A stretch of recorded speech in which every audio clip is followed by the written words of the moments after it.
Kisah sahabat mulia Ikrimah bin Abi Jahal.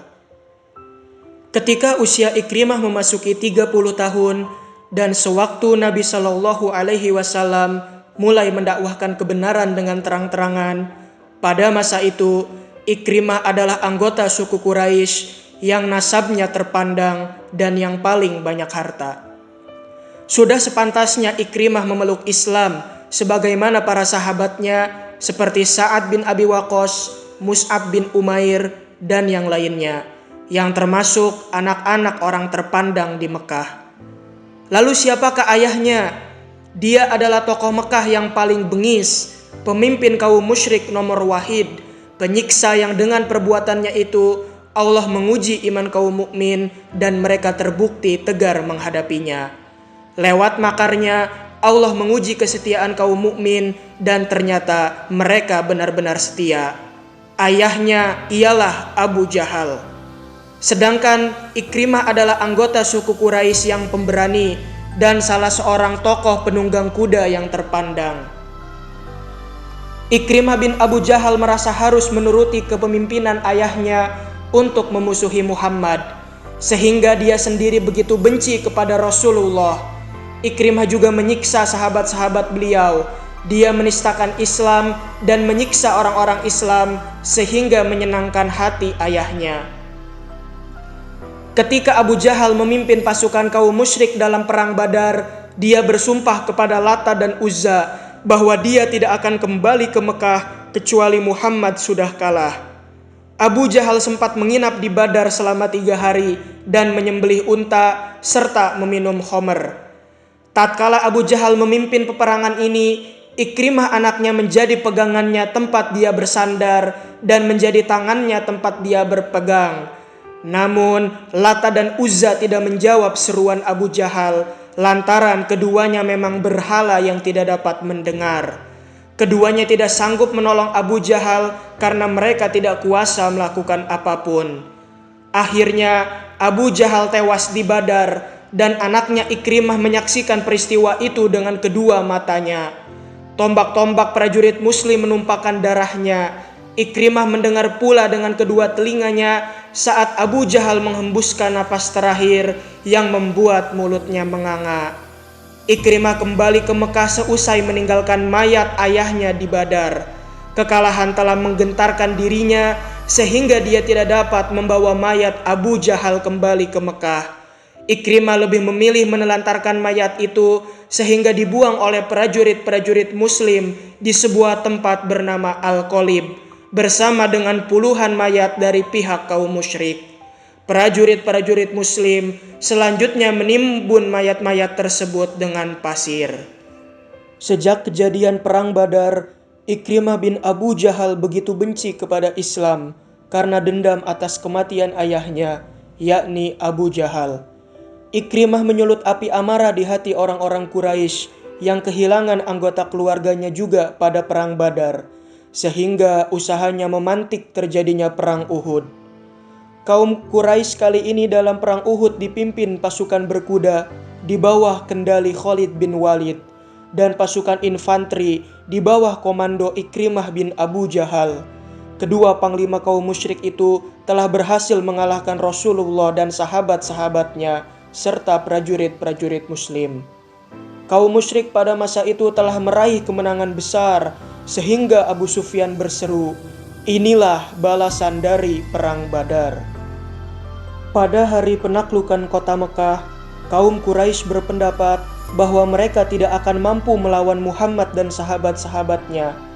Mereka memutuskan untuk membiarkan Muhammad memasuki kota Mekah.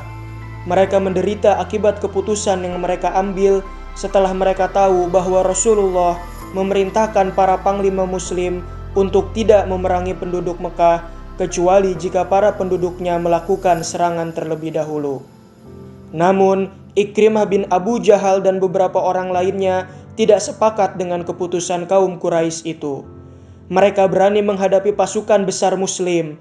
Maka Khalid bin Walid menyerang kaum muslim dalam sebuah perang kecil yang mana terbunuh beberapa orang dari kaum Quraisy. Dan akhirnya mereka memutuskan untuk melarikan diri selagi memungkinkan. Salah seorang dari mereka yang berhasil lolos ialah Ikrimah bin Abu Jahal. Pada waktu itu Ikrimah merasa sangat menyesal. Mekah kini sudah takluk di tangan kaum muslim. Rasulullah telah memaafkan seluruh kesalahan kaum Quraisy yang pernah mereka lakukan kepada beliau dan sahabat-sahabatnya. Namun ada beberapa orang yang tidak dimaafkan oleh Rasulullah. Beliau memerintahkan para sahabat untuk membunuh orang-orang tersebut. Salah seorang dari mereka ialah Ikrimah bin Abu Jahal. Itulah sebabnya Ikrimah menyusup dengan sembunyi-sembunyi untuk keluar dari Mekah, dan dia hendak pergi melarikan diri ke Yaman. Namun selang beberapa waktu Ikrimah memutuskan untuk kembali ke Mekah untuk masuk ke dalam agama Islam, menyusul sahabatnya yakni Khalid bin Walid yang sudah terlebih dahulu masuk Islam. Tatkala Ikrimah bin Abi Jahal mulai memasuki kota Mekah, Rasulullah Shallallahu Alaihi Wasallam bersabda kepada para sahabatnya, "Sebentar lagi akan datang kepada kalian Ikrimah bin Abu Jahal sebagai mukmin yang berhijrah. Janganlah kalian mencerca ayahnya, sebab mencerca orang yang sudah meninggal akan melukai orang yang masih hidup. Padahal cercaan itu tidak berarti apa-apa bagi mayit yang sudah wafat." Tak lama berselang, Ikrimah dan istrinya tiba di tempat Rasulullah. Begitu Rasulullah melihat mereka, beliau langsung melompat tanpa sempat lagi memakai sorban lantaran merasa sangat gembira. Tatkala Rasulullah kembali duduk, Ikrimah masih berdiri di hadapan beliau, lalu dia berkata, "Wahai Muhammad, istriku memberitahuku kalau kau sudah menjamin keamananku." "Dia benar, dan kau sekarang aman." "Kau mengajakku untuk apa, wahai Muhammad?" "Aku mengajakmu untuk bersaksi bahwa tiada Tuhan selain Allah dan bahwa aku adalah hamba dan Rasul-Nya, mendirikan sholat serta membayar zakat." "Demi Allah, kau mengajak tidak lain untuk menuju kebenaran. Kau cuma menyuruh hal yang tidak lain adalah kebaikan. Demi Allah, dulunya bagi kami sebelum berdakwah seperti sekarang, kau orang yang paling jujur saat berbicara dan orang yang paling baik."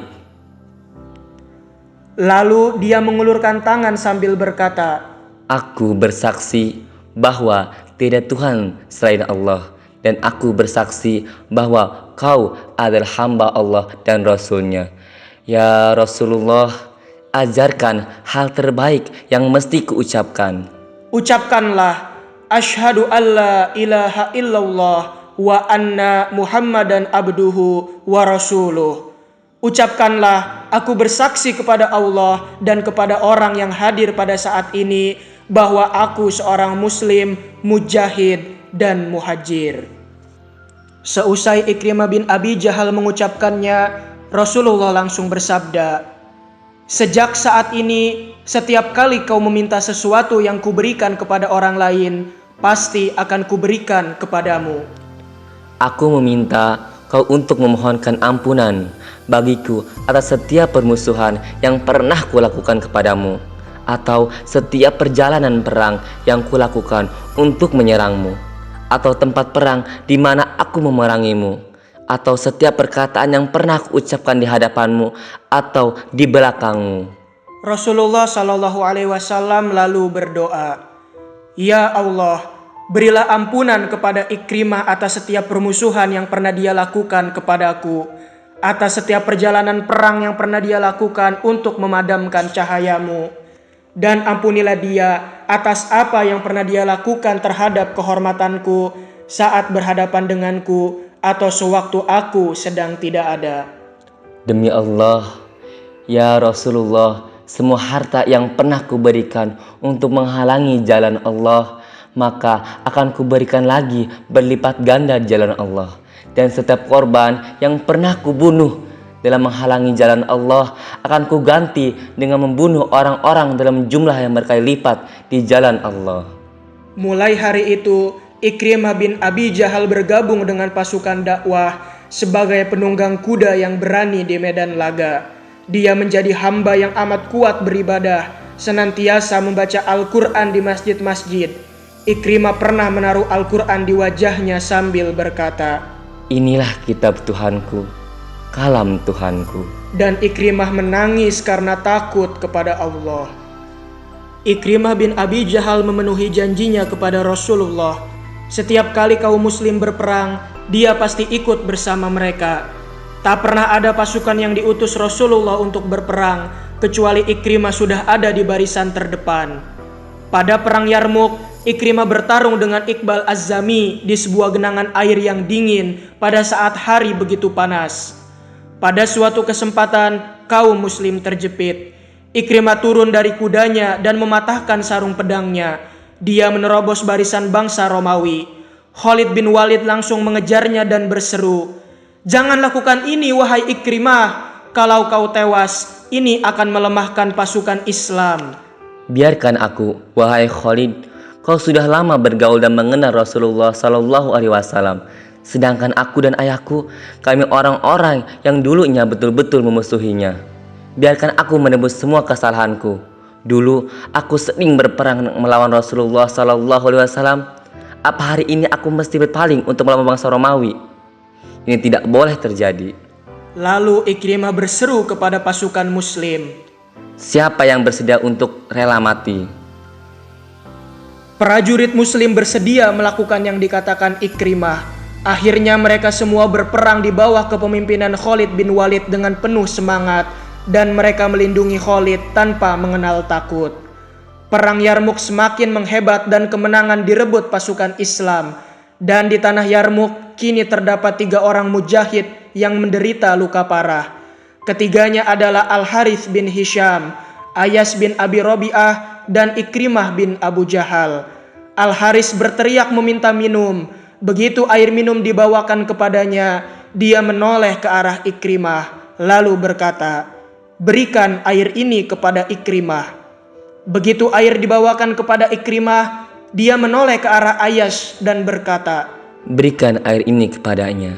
Begitu mereka membawakan air kepada Ayas, rupanya Ayas sudah gugur. Ketika mereka kembali mendekati Al-Harith dan Ikrimah, rupanya keduanya pun sudah tak bernyawa. Semoga Allah Subhanahu wa Ta'ala meridhoi mereka semua dan memberi mereka minuman dari telaga Al-Kautsar, sehingga tak pernah merasakan haus lagi untuk selamanya, dan menganugerahi mereka dengan taman Firdaus sebagai tempat tinggal mereka. Wallahu a'lamu bissawab.